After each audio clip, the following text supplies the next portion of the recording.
من أغنيهنا نو متالكسو نبي عليه الصلاة والسلام لانت بملكام المسكروا لهن موي عليو لنبي عليه الصلاة والسلام صحابوچو ካላቸው ክብር አንፃር አንዳቸው እንኳን ትክብሎ ሊያያቸው የሚችል ሰው አልነበረም صحابوቹ ረሱልን አለይሂ ሰላቱ ወሰለም በሙሉ አይናቸው አይተዋቸው አውቁም ለዚህ እኮ ነው عمرو بن العاص ተአረሞት ይያለ ተአረሞት ላይ ባለበት ወደ ግድግዳ ፊቱን አዙሮ ስቅስቅ ብሎ ያለቅስ ነበር ልጁ አብዱላህ ኢብኑ አምር ምነው አባቴ ምን አገኘህና ነው የምታለቅሰው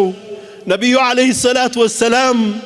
ላንተ በመልካም አልመሰከሩልህንም ወይ አለው እኔ ሶስት ርከኖችን በህይወቴ አሳልፌያለሁ አለ አብዱላህ ኢብኑ አምር ኢብኑ العاص አምር ኢብኑ العاص ለልጁ ለአብዱላህ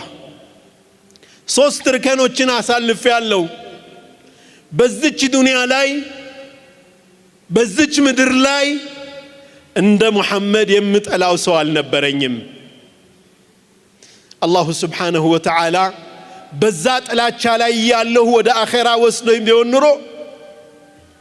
የጀሃነም ሆን ነበር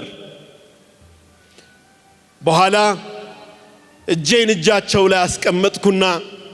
ምን ሆን ካንተ አምር አሉኝ ያ ረሱላህ ሰለላሁ ዐለይሂ ወሰለም ቃል ገባ ፈልጋለሁ አላቸው ግን ሸርጥ አለኝ አላቸው ምንድነው ቅድመ ሁኔታ አሉት አላህ ወንጀሌን ሁሉ ሊምርልኝ አላቸው አንተ አምር ሆይ እስልምና ያለፈን ሁሉ እንደሚምር እንደሚያስምር አታውቅም እንዴ አሉት ነብዩ ሰለላሁ ዐለይሂ ወሰለም እስልምናን ተቀብዬ በኖርኩባቸው ጊዜዎች ይላል عمرو بن العاص نبينا عليه الصلاة والسلام صلوا على النبي أنا بيه بمولو عيني አይቻቸው አላውቅም ነበር ለረጅም አመታት ፊታቸውን ረስቸዋለሁ አሁን መልካቸውን ወስፍልኝ ግለጽልኝ ብትሉኝ እኮ አልችልም መግለጽ በሙሉ አይኔ ከአክብሮቴ የመነጭ አይቻቸው አላውቅም ሶስተኛው ርከን እሳቸው ከሞቱ በኋላ በብዙ ነገር ውስጥ ገባንና አላህ ምን እንደሚያደርገኝ አላውቅም ይህ ነው የሚያስለቅሰኝ ይላል